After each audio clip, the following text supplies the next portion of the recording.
Quite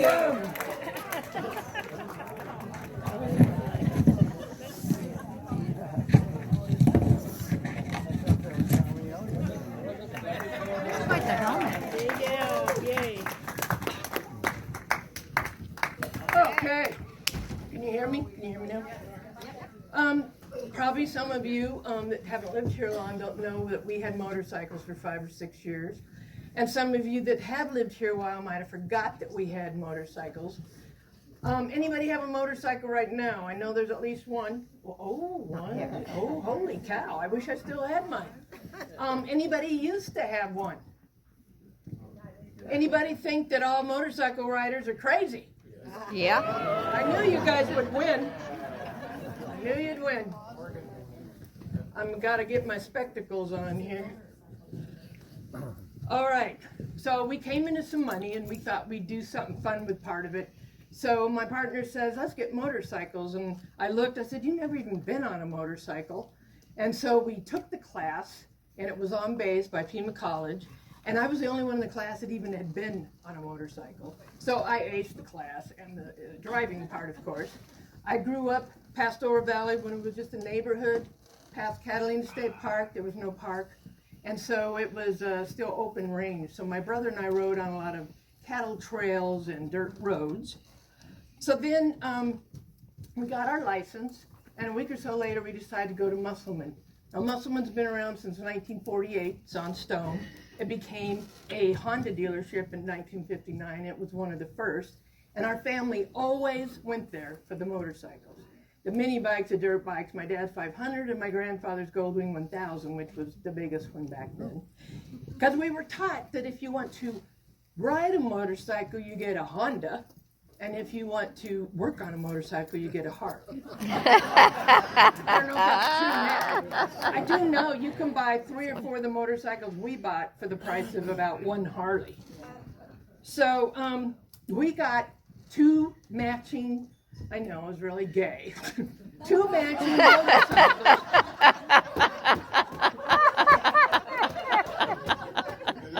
It is what it is. 2 matching pearl white, and they were gorgeous. The pearl part, it glistened.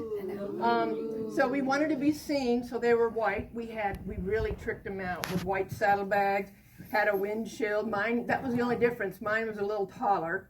A crash guard. Those of you who don't know, it's not like we can crash and be okay. If you fall over, it keeps you from getting crushed. Let's see what else. Anyway. So I'm not too proud to say that I asked Musselman, because we paid cash, they owed us, could they deliver them to us? Because I had never ridden in the city. I wasn't going to get killed the first time we were, So they gassed them up and put them on a flatbed truck and dropped them off right in front of our house. So we, to get used to everything, we dressed up in all of our gear, helmets, gloves, this. We even have pants. And if you can't tell, this has got all kinds of padding, and so did the pants.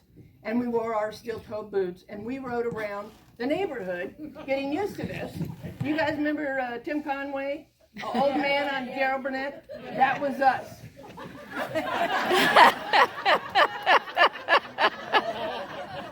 Turn on the blinker. Okay, so for about a week and a half, we rode around at about 5 to 12 miles an hour. There were times we were so slow I thought we were going to crash. So then we got brave, and we went out over to Old Tucson, and this is before they had a gate and the cement barriers. So we could do a bunch of circles, so we could back up into this parking lot and all that.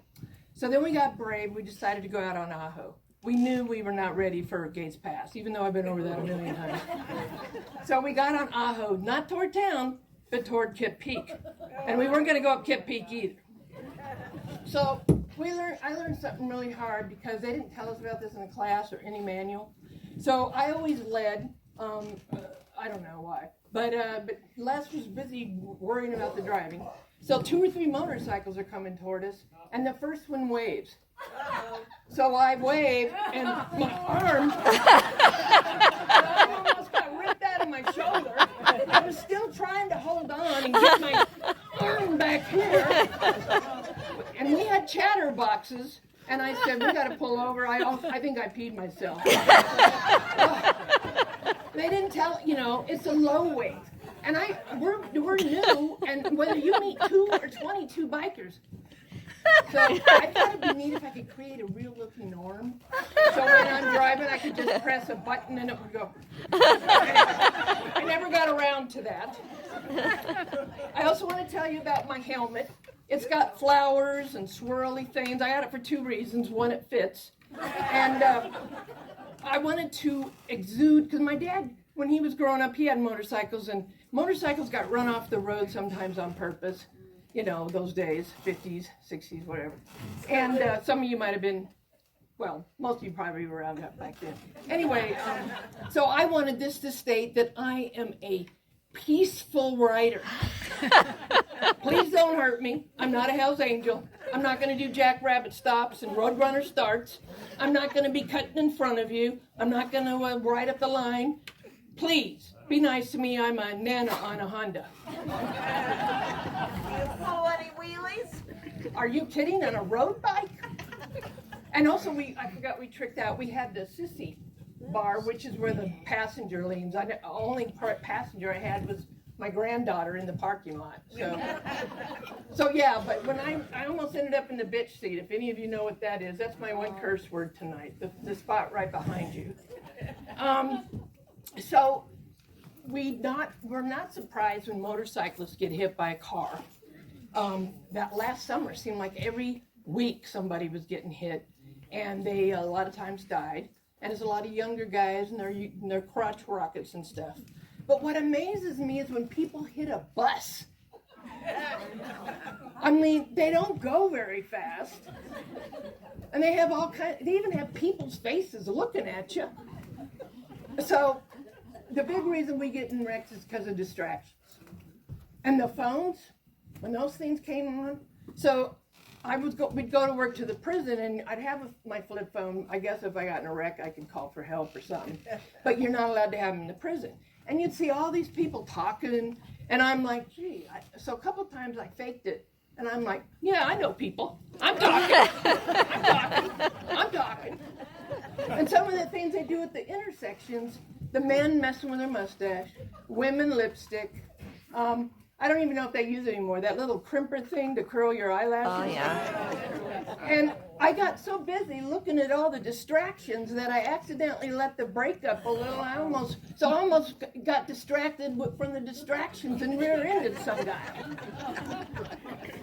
So hygiene, your big thing. So OnStar is still around.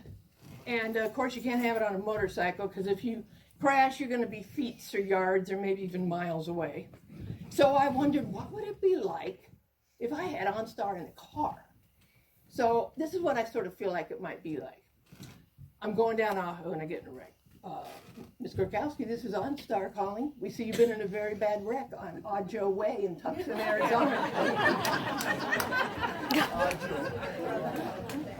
By the time you die, we think you may succumb to your injuries in the next 2 minutes with the amount of blood you're losing. Is there a song or some music? And by the way, your vehicle's due for its 5,000 mile balance and rotation. Then there's scooters. You see a lot of them at the U of A.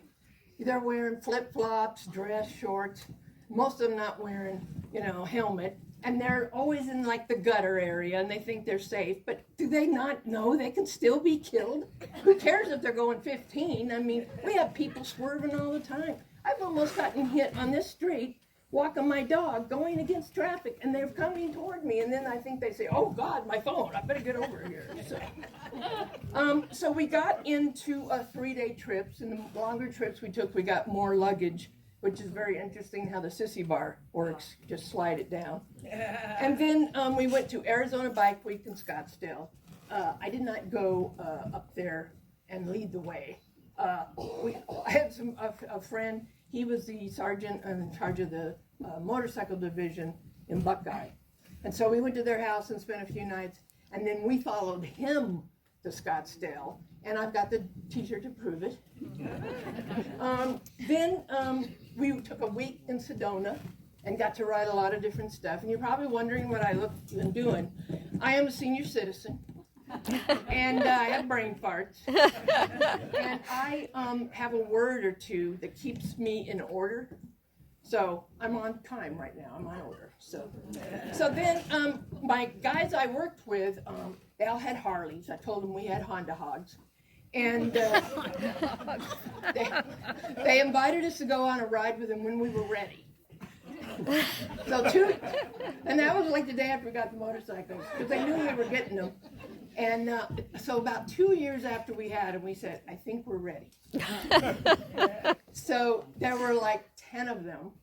And we meet at the Cracker Barrel in Marana, Arizona, big motorcycle destination. And so they put us in the middle, 5 of them in front, 5 of them in back. I don't recommend that. The noise. I mean, we had chatterboxes. Even if we wanted to say, I think I've got to pee, we couldn't have done it.